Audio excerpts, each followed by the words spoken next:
Hola a todos, muchas gracias por estar ahí. Mi nombre es Gabriel Cafarena Fernández, soy profesor de la Universidad San Pablo CEU en la Escuela Politécnica Superior y voy a hablaros de los orígenes y evolución de Intel y AMD, amor, odio e innovación. Aquí tenéis las partes en las que se divide la charla. Voy a hablaros un poquito de mí. Comentaros que yo empecé con la informática pues muy de pequeño, en los 80, con estas tres máquinas maravillosas que podéis ver aquí. Y como comentaba, pues soy profesor e investigador en la Universidad de San Pablo CEU, pero llevo ya más de 20 años danzando por diversas universidades en Europa y en España y me dedico al diseño de dispositivos de ingeniería biomédica con procesadores gráficos, con dispositivos reconfigurables FPGA y con microcontroladores. Ya son unos añitos que llevo dando charlas divulgativas sobre los comienzos de la informática y bueno, pues he tenido la suerte de poder participar en varios eventos y además de conocer a gente muy interesante. Hoy hablamos de Intel y AMD, los conocemos por sus microprocesadores. En esta charla vamos a empezar desde el principio y vamos a ver que estas empresas llevan mucho tiempo y vamos a aprender sobre la relación tan especial, tan diferente que hay entre ellas. Tenemos que empezar con Fairchild Semiconductors. Este es el punto de partida. Fairchild Semiconductor es una empresa a la que le debemos el circuito integrado. Y de esta empresa salieron los ingenieros que fundaron Intel y AMD. Por eso empezamos a hablar de ella. Se funda en el año 57 la división de semiconductores de Fairchild Camera and Instrument. 8 ex empleados de la empresa Shockley Semiconductor Laboratory fundan esta división dejando pues al señor Bedford Shockley que les había enseñado pues que era esto de los transistores. Este señor es uno de los padres del transistor y bueno, pues a estos 8 ingenieros se les llama los 8 traidores. ¿Y cuál fue el motivo? El motivo es que ellos querían fabricar o crear, mejor dicho, transistores de silicio porque pensaban que eran mucho mejor que los transistores de germanio, que eran los que se utilizaban en los Shockley Labs. Aquí tenéis el logo de Fairchild y veis aquí, esto está en California, en la calle donde estaba la empresa, pues un homenaje que le han hecho, que es que han puesto estos transistores de tamaño gigante y la verdad que estaría muy divertido poder ir a, a verlos. Ir a California no, ir allí solo para ver los transistores, que quede claro. Los logros de Fairchild son muchos.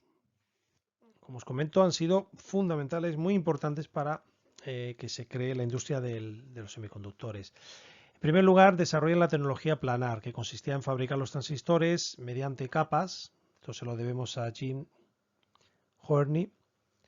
Estas capas pues iban depositando diferentes materiales y con esto se creaban los transistores. Concretamente, pues Fairchild destacaron en la fabricación de transistores de silicio. Seguidamente, el circuito integrado sale de aquí. El circuito integrado está, podemos decir, coinventado por Jack Kilby de Texas Instruments y por Robert Noyce de Fairchild. Pero realmente las ideas de Robert Noyce son las que salieron adelante.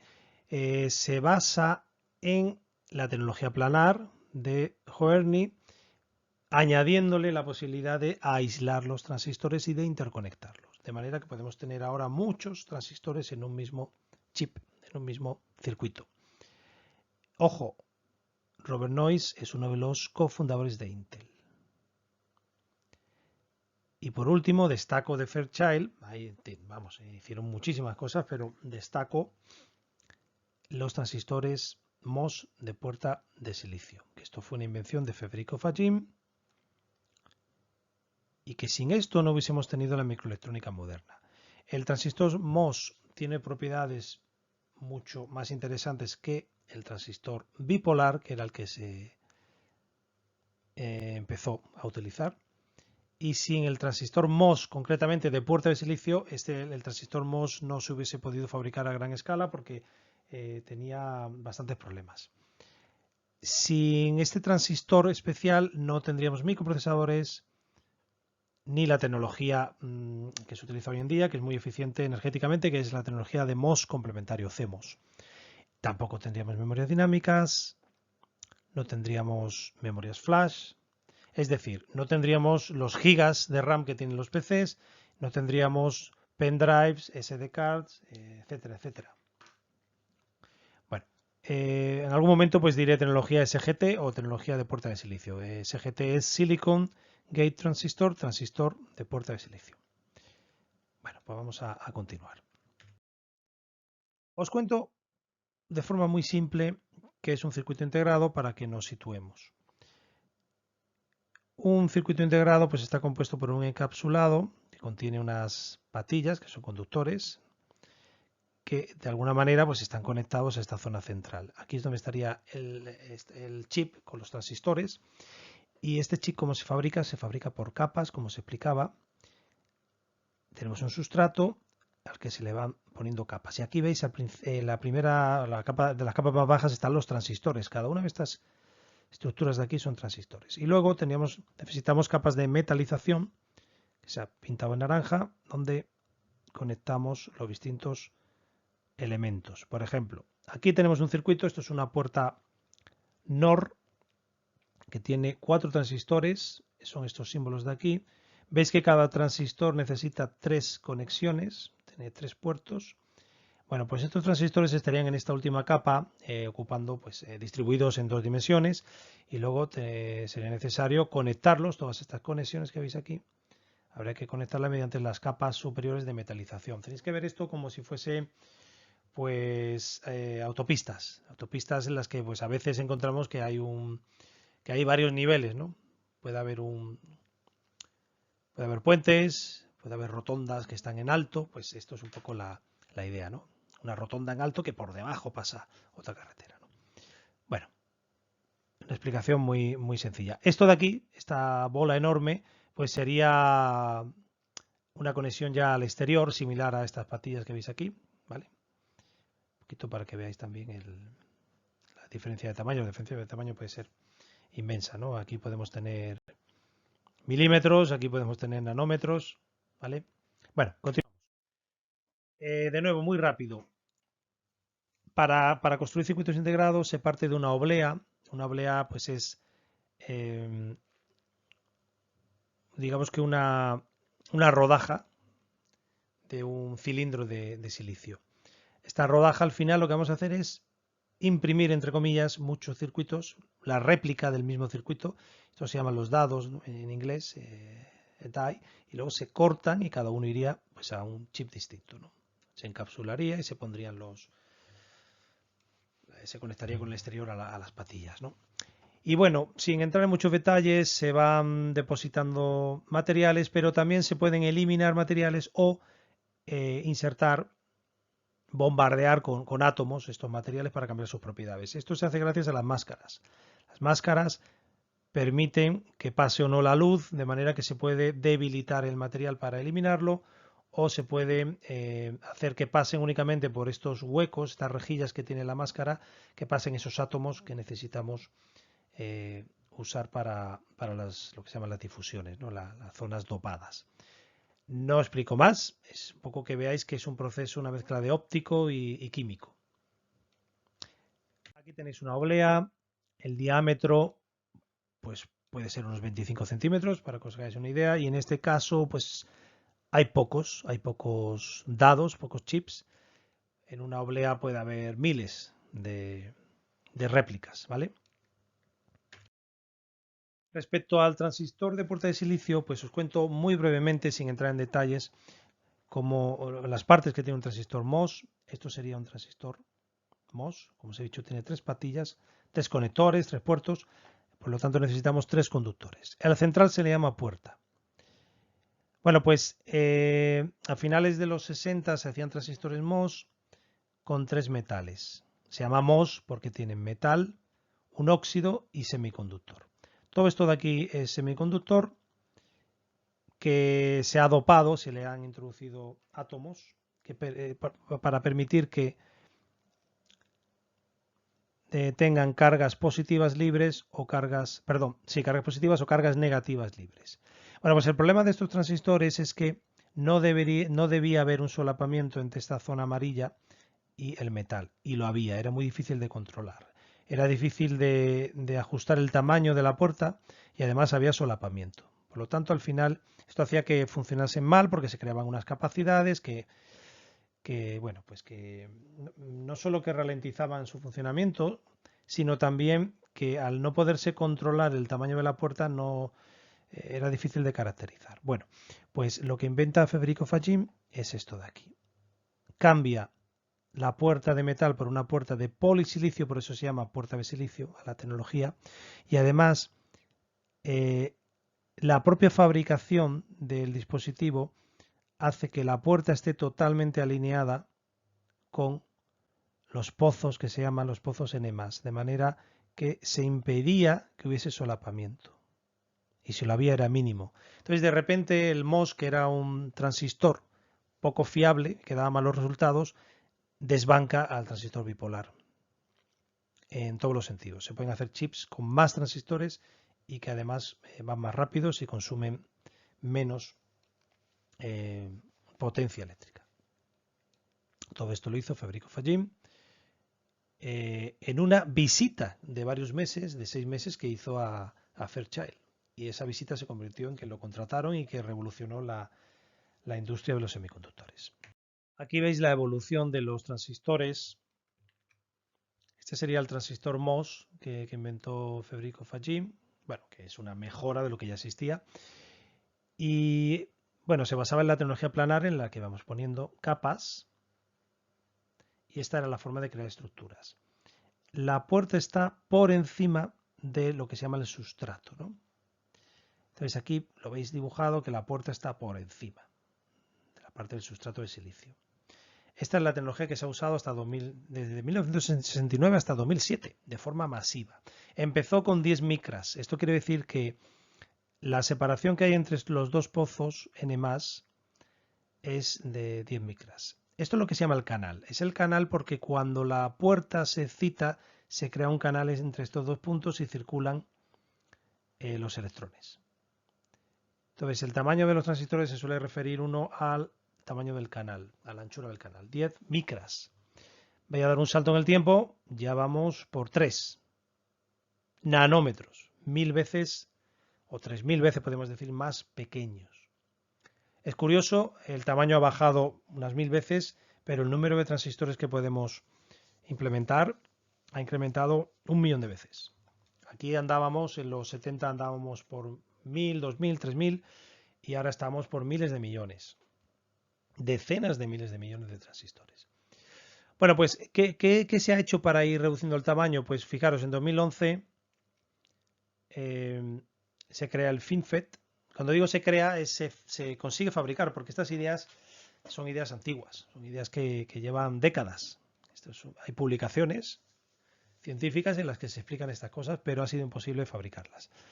Cosa que no ocurrió con el MOS de tecnología de silicio. Se inventó y se fabricó porque era una idea, era una mejora a la tecnología que había en la época, ¿no? Sin embargo, esto han sido ideas que no se han podido llevar a cabo en 30 a 40 años.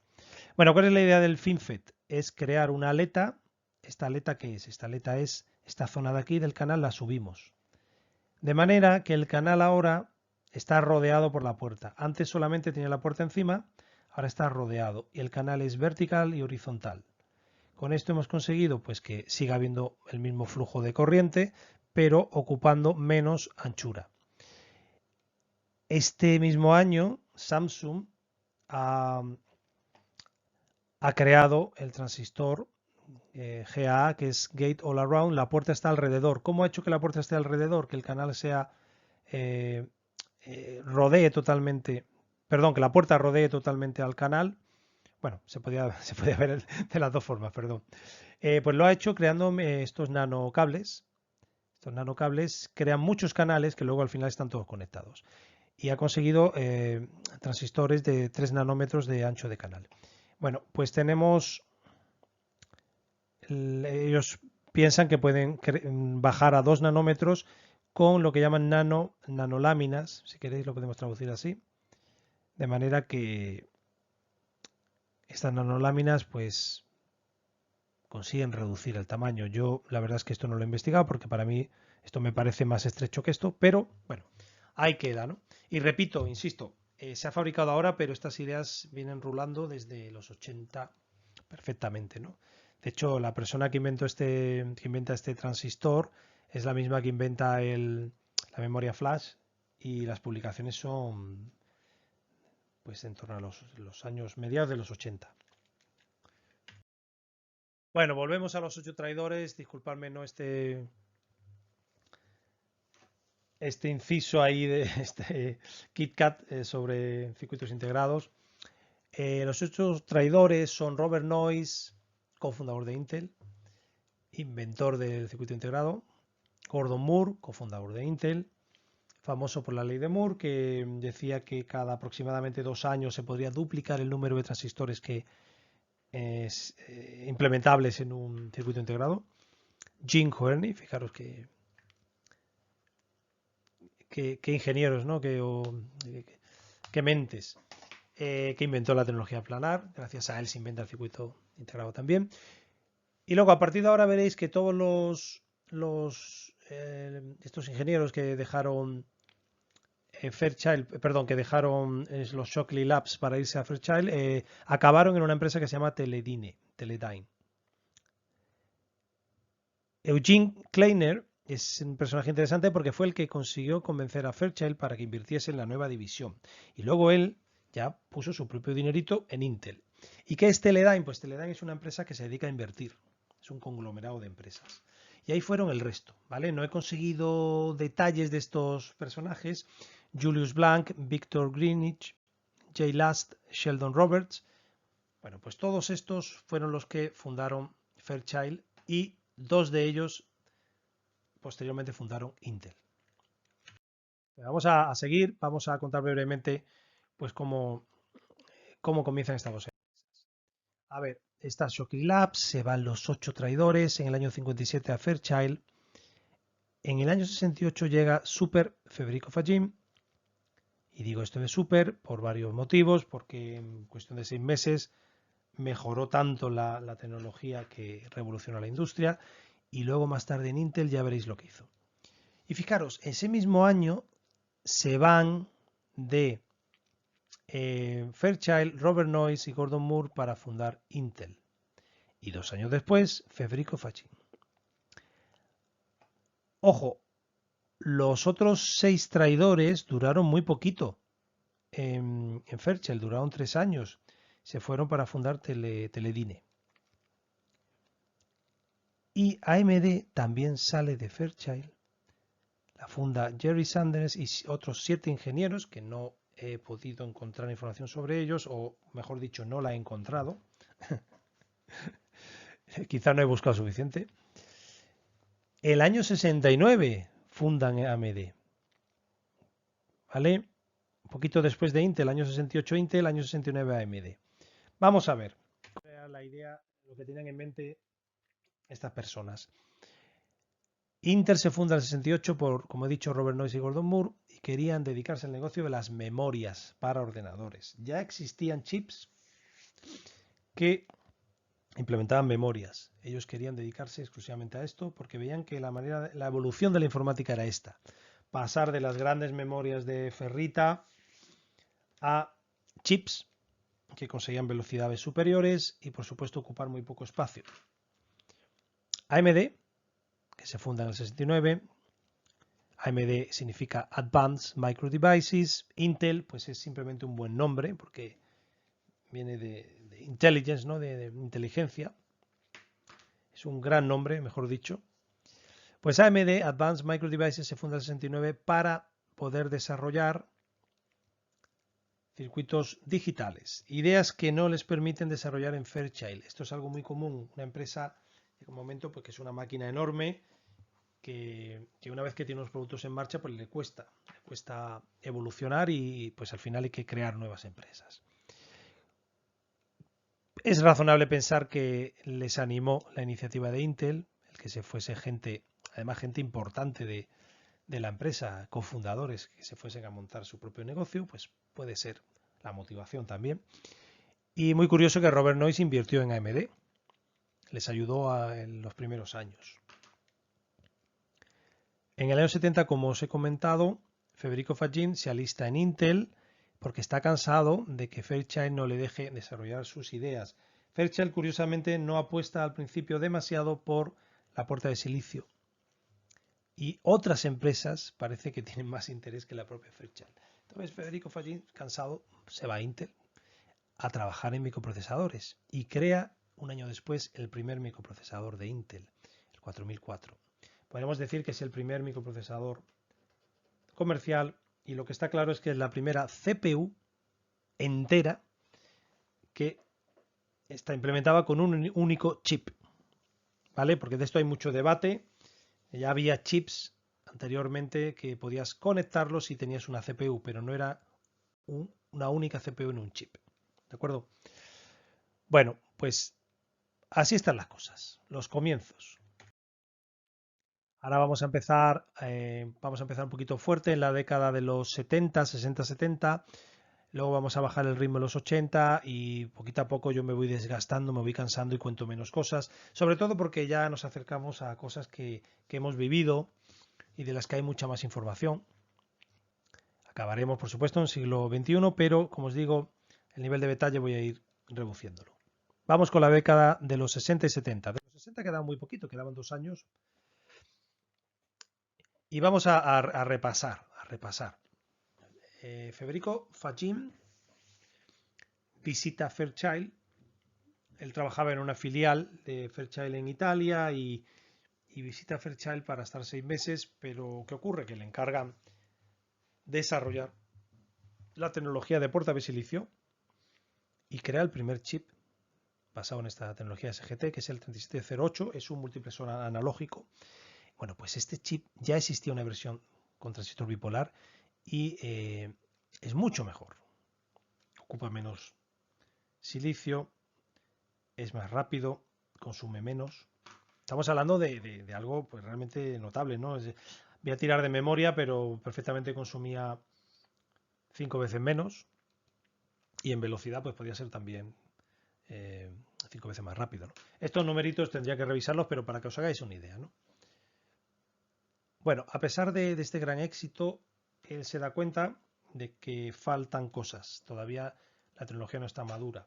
Este año se crea Intel. Bueno, pues luego vamos a ver si tiene que ver el momentito este en el que están en la misma empresa Gordon Moore, Robert Noyce y Federico Faggin, si tiene que ver con la trayectoria de Intel. En el año 69, Fairchild, concretamente Federico Faggin, termina de completar todo el proceso de fabricación de SGT y ya se puede hacer cualquier circuito integrado. Este año Intel pone en el mercado su primera memoria, que es una RAM estática, la 3101 de 64 bits, con tecnología bipolar.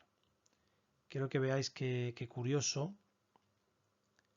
En primer lugar, los pocos bits que tiene la memoria, ¿no?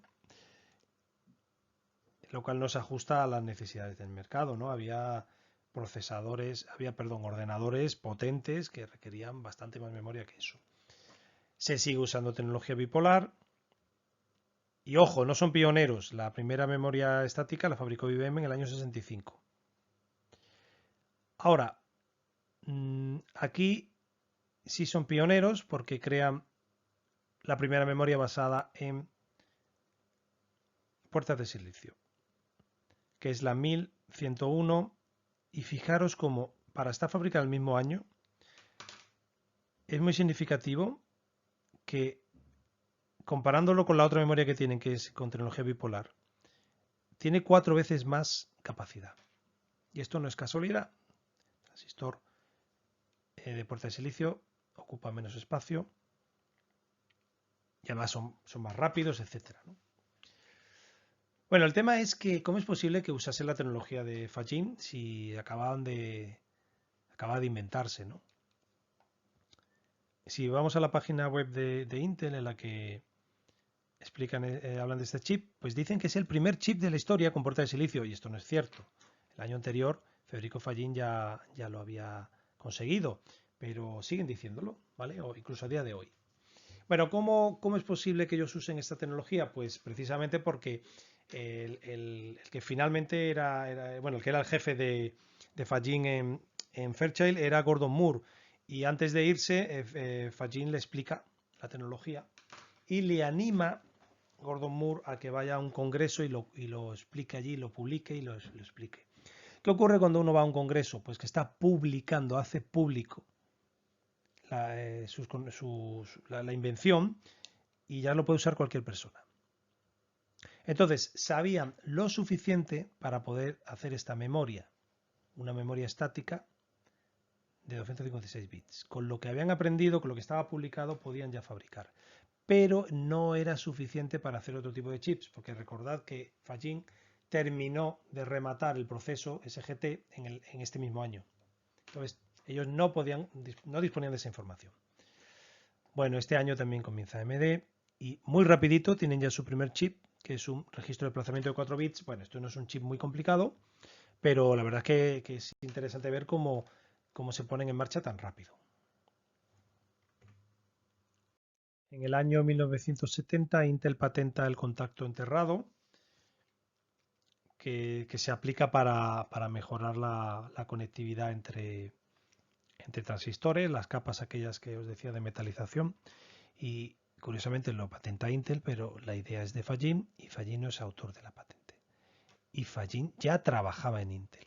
Esta idea viene de Fairchild y la persona que lo patenta pues lo sabía.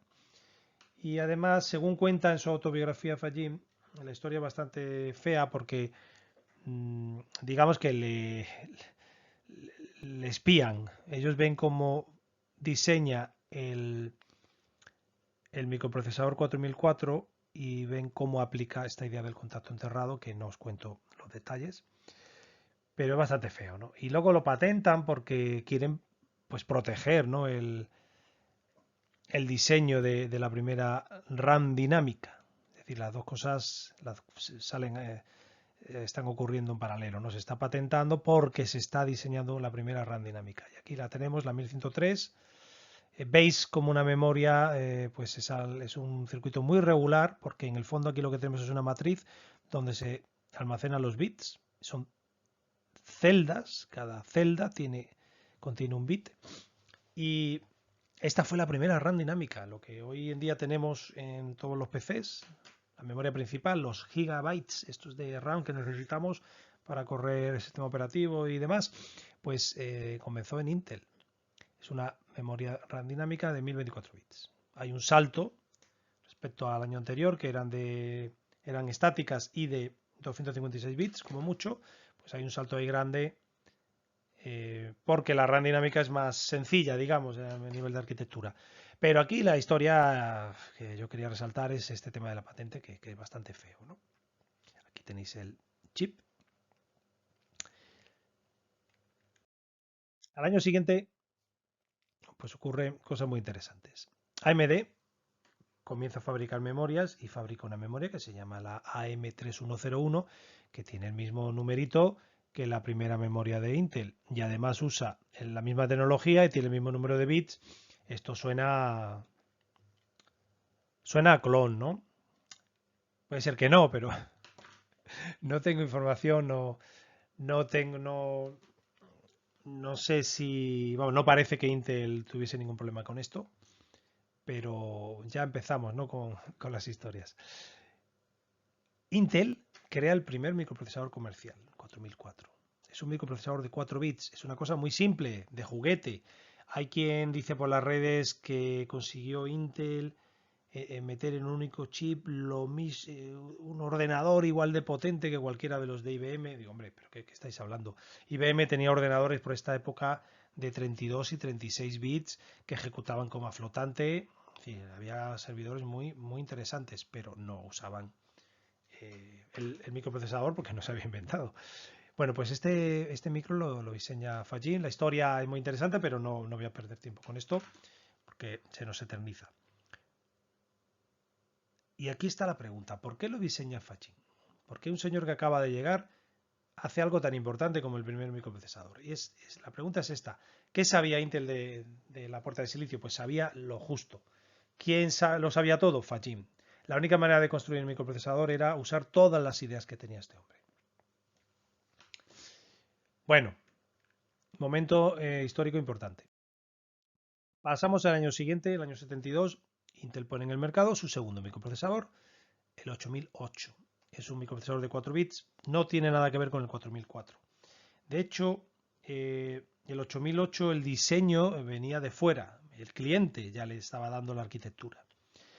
Este proyecto lo rescata y lo termina Fajin. Se hizo un paralelo con el 4004, Fajin terminó el 4004 y le pidieron que ayudase. Y fue él el que consiguió que llegase a buen puerto. Y en ese mismo año Fajin comienza el diseño del 8080. Ya nos vamos acercando a la arquitectura x86, pero bueno, hay que matizar. Dentro de un ratito. Importante, AMD pasa a ser segunda fuente de Intel para circuitos lógicos MOS. Circuitos LSI, que es Large Scale Integration. Bueno, pues estos son contadores, comparadores, etcétera. Bueno, pues ya tenemos a AMD con una relación bastante estrecha con Intel. En este mismo año, Intel crea la primera memoria EPROM. Veis que son una fuente de innovación tremenda. Esta memoria la crea Dov Froman, que es un ingeniero de Fairchild, que ahí empezó a darle vueltas, pero realmente, para ser justos, la idea la desarrolla, la madura en Intel. Pero veis que hay un trasiego de conocimiento y de ingeniería desde Fairchild hasta Intel importante. Aquí la tenéis. Me gusta mucho esta foto porque podéis ver cómo las patillas, ¿no? Los conectores externos, llegan hasta el chip. Aquí estarían todos los transistores. Y se ve aquí, de cierta manera, se ven ahí unos hilitos. Estos hilitos son los que finalmente conectan con este conductor. Estos son hilos de oro que conectan el interior del chip con el exterior. Y aquí se ve perfectamente el chip, pero es que esto era así. Las memorias EPROM eran memorias que se podrían programar eléctricamente, pero para borrarlas había que usar luz ultravioleta. Por lo tanto, el chip estaba visible. Había un cristalito y se podía ver el chip. Bueno, pues me viene muy bien para que rematemos la parte esta de qué es un chip, ¿no? Damos un salto de 2 años, estamos en el año 74. Intel pone en el mercado su primer microprocesador de éxito, el 8080, diseñado por Fajin. Entonces, quiero que penséis que a pesar de que hace 3 años fabricaron los primeros microprocesadores, Intel no había visto el interés de esto. Lo había visto como proyectos aislados que le dieron un dinero, pero no estaba pensando realmente en comercializar nada. Y incluso cuando ya fabricaron el 8080, que es mucho más potente que el 8008, seguía poniendo trabas. De hecho, puso tantas trabas que Fajin se fue. Fundó su propia empresa, junto a Ralph Hugerman, fundó Zilog. Es la primera empresa dedicada exclusivamente a los microprocesadores. Y ojo, producto estrella Z80, que es un 8080 mejorado. ¿Por qué permite Intel que coja su micro, el 8080, y haga pues una mejora? Cuenta Fajin en su biografía que como le habían hecho tantas cosas, le habían robado ideas, en el fondo pues no querían problemas y le dejaron, pero Zilog fue un competidor de Intel. Zilog fue un competidor de Intel hasta que IBM decidió que Intel iba a ser el proveedor de CPUs para sus PCs. ¿De acuerdo? Bueno, pues el Z80 lo conocemos algunos por estas máquinas maravillosas. Aquí tenemos el Spectrum de Sinclair, pero también tenemos Amstrad CPC 464, MSX, etcétera, etcétera. Esto, comparado con el PC, estos ordenadores no eran gran cosa, pero fueron el inicio de muchos ingenieros, la forma de aprender que tuvimos muchos ingenieros. Aprendimos a programar tanto ensamblador como Basic. Y sí es verdad que se jugó muchísimo, pero muchos nos dedicamos a diseñar juegos en vez de a jugarlos, ¿no? Entonces hay que darle mucha importancia. Y el Z80 es uno de los microprocesadores más rentables de la historia. Es decir, que esto fue un negocio redondo. Nos dejamos a un lado a Zilog porque tenemos que seguir con Intel y AMD. Vamos a hacer aquí ahora un descanso de la cronología. Vamos a hablar de la habilidad que tiene Intel para adoptar ideas y para crear productos por primera vez. Las puertas de silicio, que es algo que inventa Fajim, es algo que lo explota Intel. Le pone mucho más interés que la propia Fairchild. Sin las puertas de silicio no se podría haber creado el primer microprocesador, pero es que además lo crea Fajim. También tienen una habilidad para captar. Ingenieros como Fajim, como Froman. Bueno, es curioso que Intel, a pesar de ser hoy en día conocida por sus microprocesadores, hasta hace muy poco, y estamos hablando de una década, hasta hace muy poco, ha ocultado el papel tan importante de Fajim. Lo pusieron como una persona que hizo un trabajo mecánico, cuando esto no es cierto. Él creó los 3 primeros microprocesadores y consiguió que la tecnología de puerta de silicio se desarrollase en Intel de forma completa. Luego tenemos la primera EPROM, que es gracias a captar a un ingeniero de Fairchild. Tenemos la primera RAM dinámica, que es un invento de IBM, del señor Robert Denard. Y fabrica la primera flash, que es una idea que realmente no es de Toshiba, es de un ingeniero de Toshiba, Fujio Masuoka. ¿Qué está ocurriendo? Está ocurriendo que las empresas no apuestan a veces por determinadas tecnologías y los ingenieros pues se tienen que marchar. En el caso de Denard le dejaron desarrollarlo, le dijeron que no parecía muy interesante, pero que bueno, que podía desarrollarlo. En el caso de Masuoka le prohibieron desarrollar la memoria flash y lo hizo en su casa. Las ideas las desarrolló por su cuenta, ¿vale? Pero es Intel al final quien lo pone en el mercado. Otra idea brillante que no supieron ver, la FPGA. La FPGA sale de Zilog. Son ingenieros de Zilog los que fundaron Xilinx. Luego hablaremos al final un poquito de FPGAs. Y aquí ya Federico Fajim no está. Yo he tenido la suerte de poder hablar con él. Es algo que espero muy pronto poder publicar.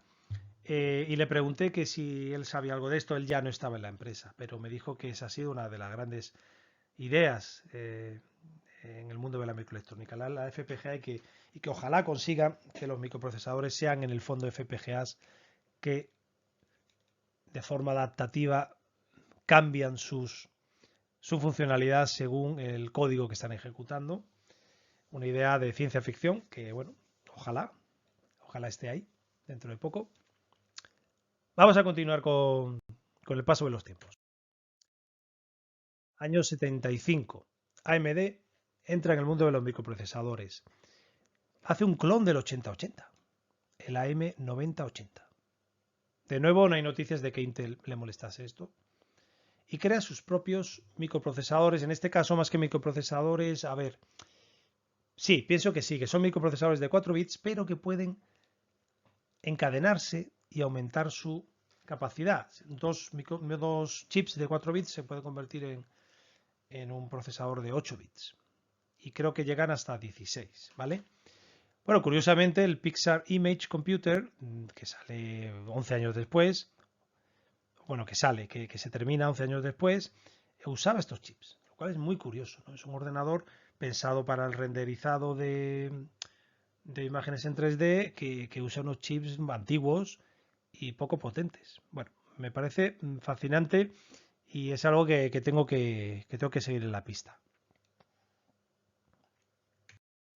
Damos un saltito, año 78, Intel pone en el mercado el famoso 8086, su primer micro de 16 bits y el precursor del 8088, que será el que se usa en los PCs. Entonces, ojo, no es un 8080 mejorado, no es el 8080 con 16 bits. Es un microprocesador nuevo y mucho más potente. Ya veremos qué pasa dentro de unos añitos. Año 79, Intel hace una versión reducida, con menos potencia y con un acceso a memoria más lento del 8086, que es el 8088. Son prácticamente iguales, pero ya digo, no es tan rápido en algunas instrucciones y al tener un bus de datos de 8 bits en vez de 16 bits, pues tiene que acceder el doble de veces a memoria para leer datos de 16 bits. Bueno, pues es muy gracioso que en el año 82 IBM elige este procesador para su PC. Elige, me imagino que por temas de coste, porque elegir un procesador que no es tan bueno como el 8086, pues no le ve mucho sentido. Pero al final lo que importa es poner las cosas en el mercado y que las compren. Bueno, ya hemos acabado con los años 70, vamos a empezar con los años 80. Pues vamos al grano, año 82, la aparición del IBM PC. Intel será el proveedor de las CPUs para el IBM PC con su 8088. Pero IBM le pone una condición de que haya un segundo proveedor. Y va a ser AMD, tiene sentido, ya colaboran, ya AMD es segundo proveedor de algunos de sus chips. AMD tiene experiencia con microprocesadores, les copia muy bien y crea sus propios micros. Pues tiene todo el sentido.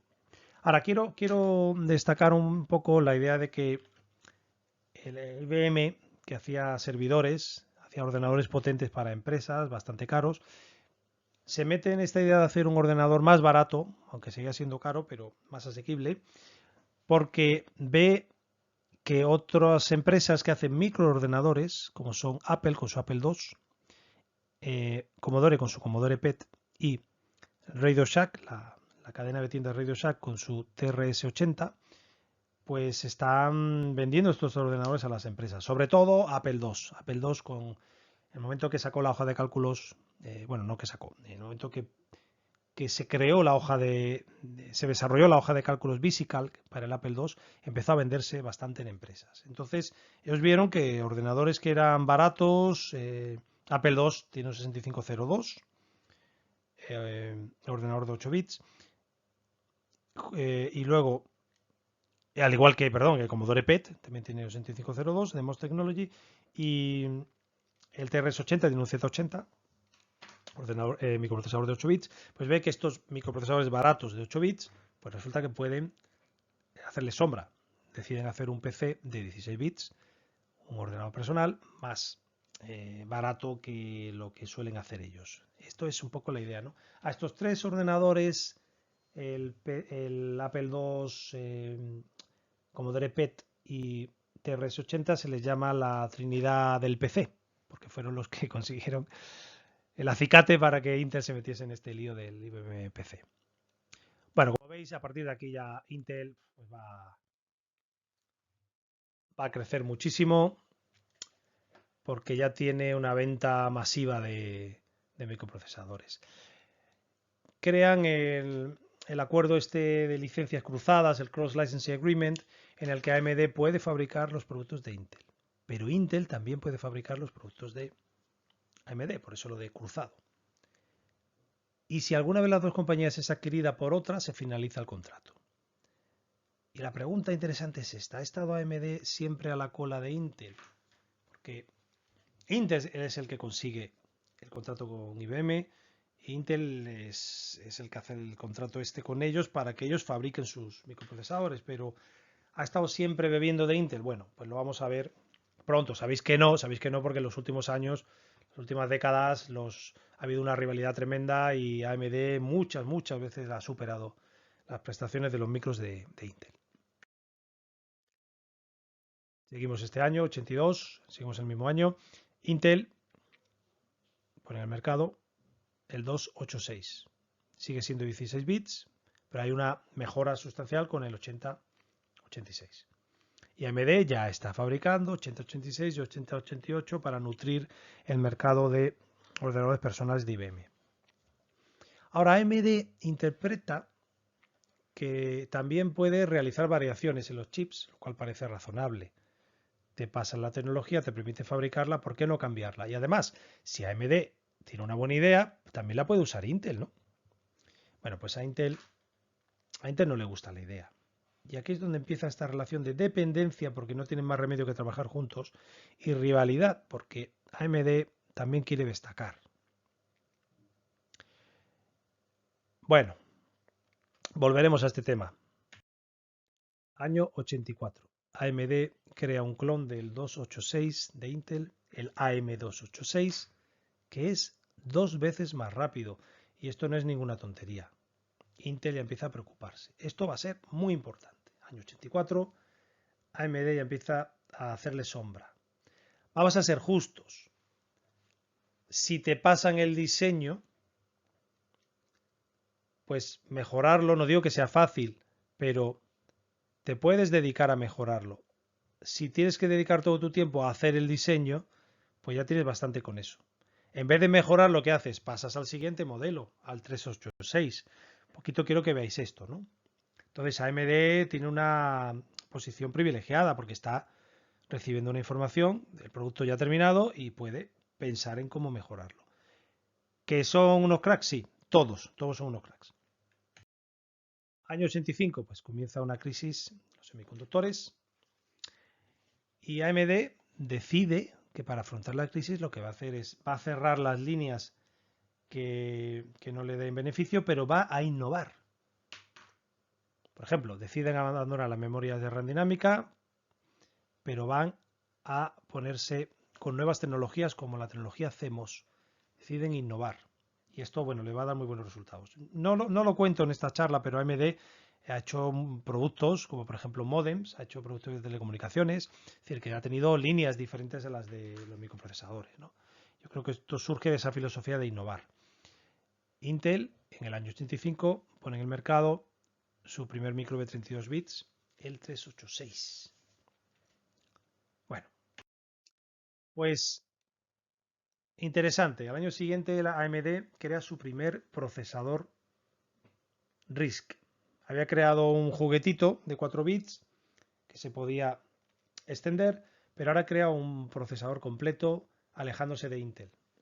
A ver, ellos pueden, son una compañía independiente. El AM29000. Fijaros, el 2900 se creó en el 75, han pasado 11 años. ¿En qué se basa? Se basa en el RISC de la Universidad de Berkeley, el Berkeley RISC, al igual que ARM.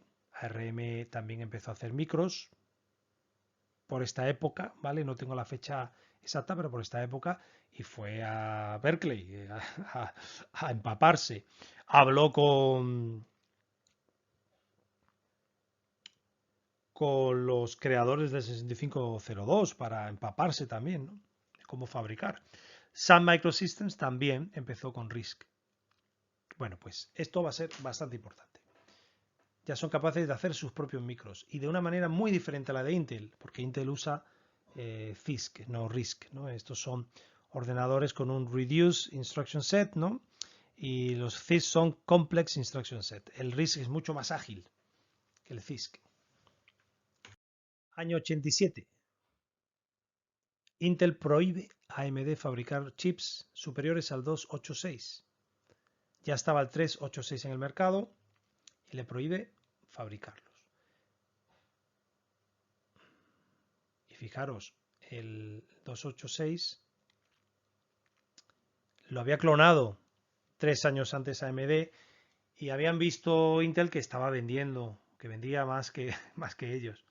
Tenían miedo de que hiciesen lo mismo con el 386, que hiciesen un clon. Vale, se está saltando el contrato que tenían, AMD los demanda.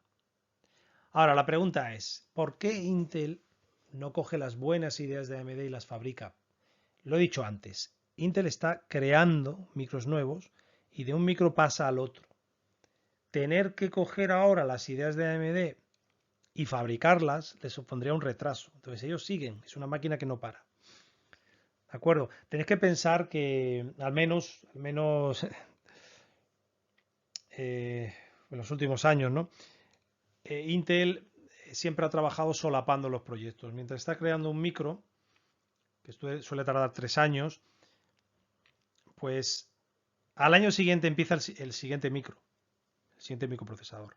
Es decir, que hay un momento en el que ese micro se está basando en una tecnología que todavía no ha salido al mercado y que está todavía inmadura. Y durante su desarrollo de 3 años ya ha terminado la anterior generación y todavía pueden llegar ideas nuevas, ¿no? Pero estamos hablando de un pipeline, un proceso que en cadena, que si trabajamos cada 3 años y cada año empezamos una nueva generación, pues tenemos un solapamiento de 3 generaciones en un mismo año, ¿no? Lo cual hace que estés muy ocupado, estamos hablando de cientos de ingenieros dedicados a esto, para encima tener que coger las innovaciones de otra gente y usarlas, sobre todo porque como salen después, en este caso, ¿no? Sale el 286 al mercado y después sale el clon. Ya no tiene sentido que Intel vuelva a fabricar el clon de AMD, que lo fabriquen ellos porque está ya con otras cosas, ¿no? Bueno, esta es mi interpretación, ¿de acuerdo? Y esto que os he comentado de los 3 años y demás, esto viene de una charla a la que fui hace años, quiero pensar que esto era 2011, de Intel y lo contaba, ¿no? Bueno, damos un saltito, 486, bastante importante, el año 89. AMD todavía está esperando. Se ha quedado estancada vendiendo 286 desde el 87. Pasamos a los 90, año 91. AMD gana el juicio. Ha estado, fijaros, unos 4 años sin poder vender los 286. Gana el juicio. Ese mismo año saca un clon del 386, a pesar de que ya está el 486 en el mercado. ¿Qué pasa? No tenían información de Intel. ¿Cómo lo han hecho? Por ingeniería inversa. Este 386 de AMD usa relojes superiores, vamos, no es despreciable, en vez de 33 MHz, 40 MHz, y su rendimiento está ya rozando el del 486. Son geniales, son unos grandes ingenieros, tienen grandes ingenieros AMD. ¿Vale? Esto ya lo he comentado. Ahora, a pesar de todo, la jugada le sale muy bien a Intel, porque Intel tuvo que indemnizarle, ¿vale? Pero había estado varios años vendiendo, copando el mercado, vendiendo sus 386 y sus 486. Ya está. A esta idea de hacer jugarretas, esperar a que te denuncien, se llama trial, o le llamaban trial and error. Trial es un juego de palabras porque esto es prueba y error, pero trial también es juicio. Bueno, pues a pesar de que estas dos empresas han estado demandando, denunciando los unos a los otros, siempre les ha ido bien. Da igual las indemnizaciones, siempre han tenido grandes productos en el mercado y siempre les ha ido bien. Lo cual, pues, me da que pensar. No os peleéis, no os peleéis, llevaros bien y vamos a contribuir, vamos a hacer cosas mejores. Hubiesen evolucionado mucho más rápido las cosas sin estas peleas, ¿no? Pero bueno, así somos los seres humanos. Damos un saltito de nuevo. Año 93 aparece Pentium. Año 95 Pentium Pro. Año 96 Pentium MMX. Y algo muy importante que va a impactar mucho en AMD. Se crea el AMD K5. Aprovechan su conocimiento de su RISC AM29000 y hacen un procesador con la siguiente filosofía. Va leyendo las instrucciones x86 y las va traduciendo a instrucciones RISC que ejecuta su procesador. Ponen una capa intermedia entre Intel y su procesador. Es decir, ya no quieren implementar lo que les pasa a Intel. Quieren hacer su propio microprocesador. ¿Por qué? Porque si mejoran su procesador de repente pues está mejorando cualquier procesador de Intel. Su intento era mejorar o superar al Pentium. Es decir, ya no hacen un clon mejorado con más características más interesantes, sino que es un nuevo micro que interpreta las instrucciones. Y lo hicieron, pero les costó tanto, porque estamos hablando de que ya no estamos tirando de los diseños de Intel, ya estamos creando cosas nuevas. Y algo muy complejo es lo que hicieron, ¿no? Pues esto hizo que saliese tarde y que no tuviese mucho éxito, pero el conocimiento estaba ahí. En el año 97, ya a un ritmo más rápido y aprovechando su experiencia, crean el AMD K6, que es más potente que el Pentium. Pero fijaros que ya no es un microprocesador equivalente, ya es un traductor, o mejor dicho, un intérprete, porque es en tiempo real, es un intérprete que le pasa las instrucciones a otro micro, que ya no sigue la arquitectura x86. Bueno, pues este era más potente. Y este es el AMD más moderno que conocemos. Y es precisamente aquí donde yo voy a empezar a bajarme ya del barco. Ya no voy a contar tantas cosas porque las cosas son más recientes y seguro que las conocéis.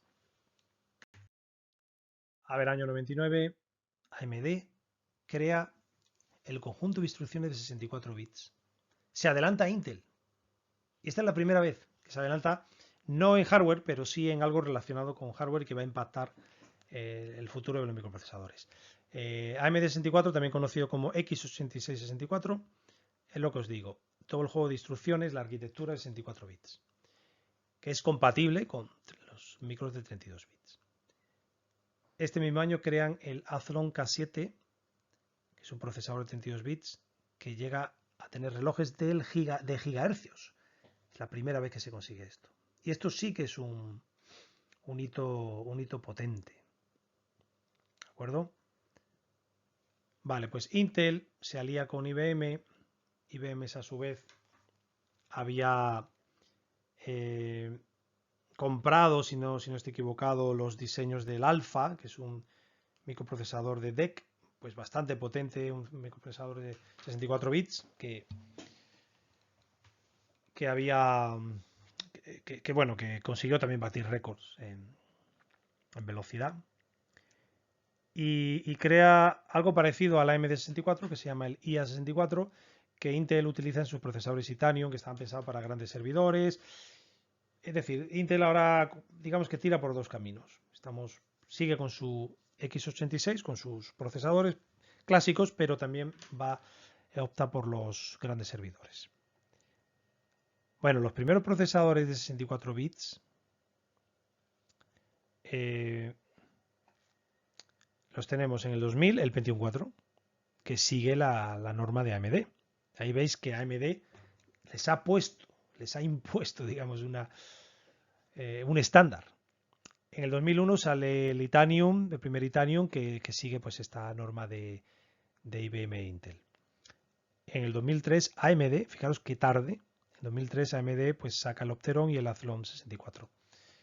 Pero tarda bastante en sacar procesadores de 64 bits, a pesar de que ya pues había definido sus características. Bueno, su juego de instrucciones. Respecto a los microprocesadores de 64 bits, en algún sitio he visto por las redes que dicen que AMD pues, son pioneros de los 64 bits. Ya desde principios de los años 90 ya tenemos micros de 64 bits. 91 la empresa MIPS, 92 DEC, 95 Sun Microsystem, etc. ¿De acuerdo? Hay bastante, vamos, hay una década desde que Intel o AMD pues sacan microprocesadores de 64 bits. Vamos a hablar un poquito de las demandas, pero muy por encima. Solo quiero que veáis el trasiego ahí que ha habido, las peleas. Ya vimos que en el 87 AMD demanda a Intel porque les prohibió fabricar el 386. En el 90 Intel demanda a AMD por temas de copyright. En el 92 AMD vuelve a demandar a Intel por interferencia tortuosa, si es que lo he traducido bien esto. En el 93 Intel vuelve con el copyright. En el 97 Intel, esta vez con infracción de marca registrada, y es aquí cuando decide utilizar nombres para los micros en lugar de de números. En el 2000 AMD vuelve a la carga, ya ni me molesto en poner el tema 2005 AMD, esto fue muy sonado porque fue en la Comisión Europea, ¿no? Por prácticas anticompetitivas, y en 2007 Intel y ahí seguimos, ¿de acuerdo? Pero que veáis que esto ha sido una relación de tire y afloja continuo. Además de las técnicas de trial and error, las demandas, etcétera, pues Intel hacía otro tipo de cosas. Por ejemplo, promovía el uso de sus compiladores para gente que solo tenía los micros de Intel. Esos compiladores funcionaban muy bien con estos microprocesadores, pero si detectaban que el micro era de AMD, no optimizaban de igual manera. Y es curioso que hay por ahí puesto en la red que incluso así iban más rápido los de AMD, incluso sin estar optimizados, sin optimizar el código. El tema de marketing, pues a veces el marketing pues, es muy poderoso, no importa que el usuario no tenga conocimiento, pero si le entra a una marca, pues le entra, ¿no? Entonces lo de Intel Inside, el logo de Intel Inside, pues también tiene su aquel, ¿no? Tiene su impacto en las compras. Y por último, Intel siempre ha aplicado descuentos a compañías que usaban sus chips habitualmente. Está el caso de los grandes descuentos que hacía Dell en los 2000. La guerra, señores. Bueno, vamos ya al siglo XXI y con esto acabamos.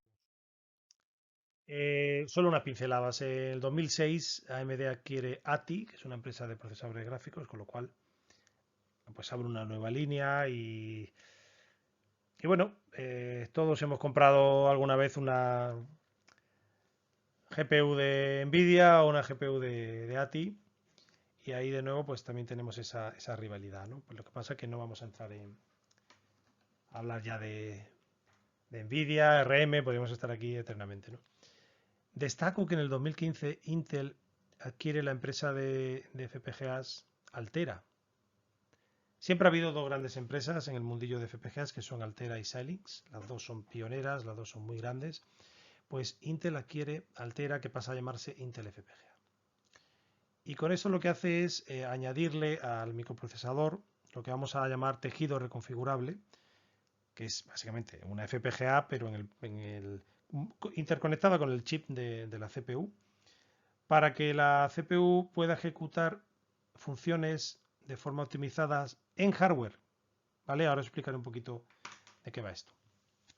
Queda mucho por hacer, pero ya hay resultados interesantes. Básicamente la idea es que podemos tener una librería de funciones que en el fondo son diseños hardware que se estarían ejecutando, entre comillas, en la FPGA y no en la CPU. Y al diseñar hardware, pues uno puede optimizar muchísimo más que lo que es optimizar software.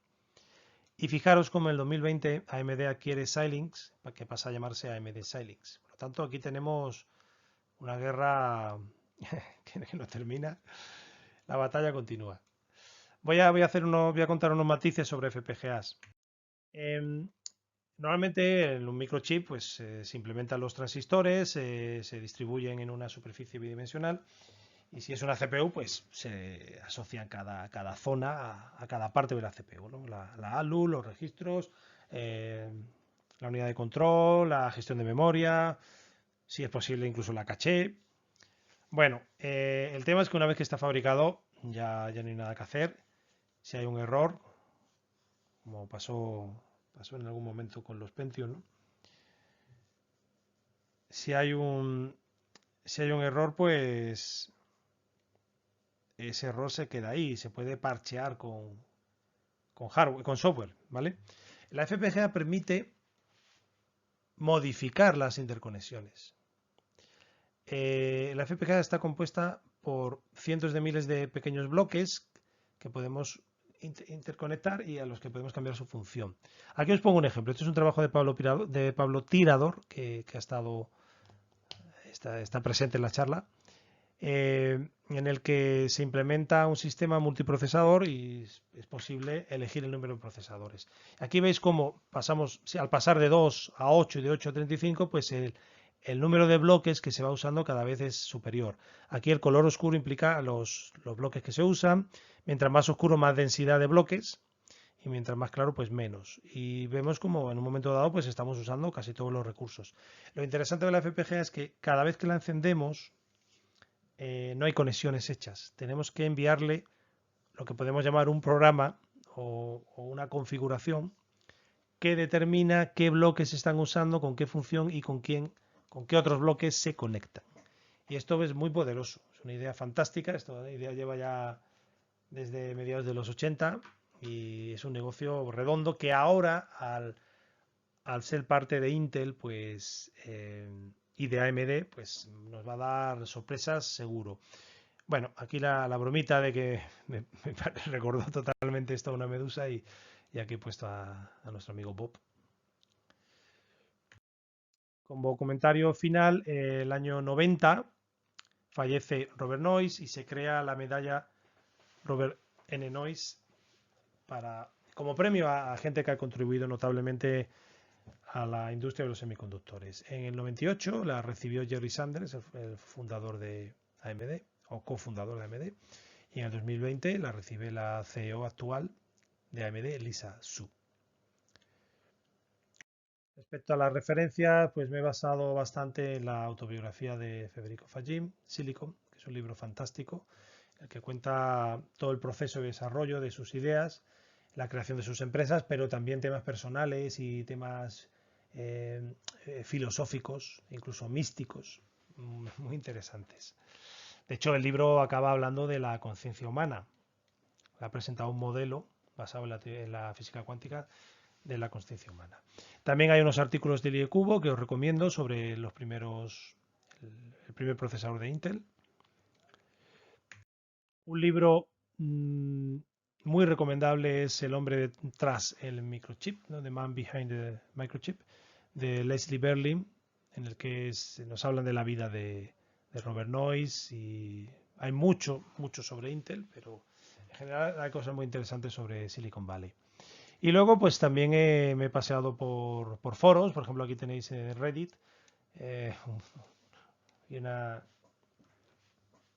una discusión sobre el tema de la licencia entre Intel y AMD, perdón. Y también en esta publicación, Joel Digest, pues hay un artículo muy interesante. Os dejo, os dejo aquí la página de Intel, la página de Intel FPGA, la página de AMD y la página web de AMD Xilinx. Cualquier pregunta, pues me la podéis hacer a estas direcciones de correo.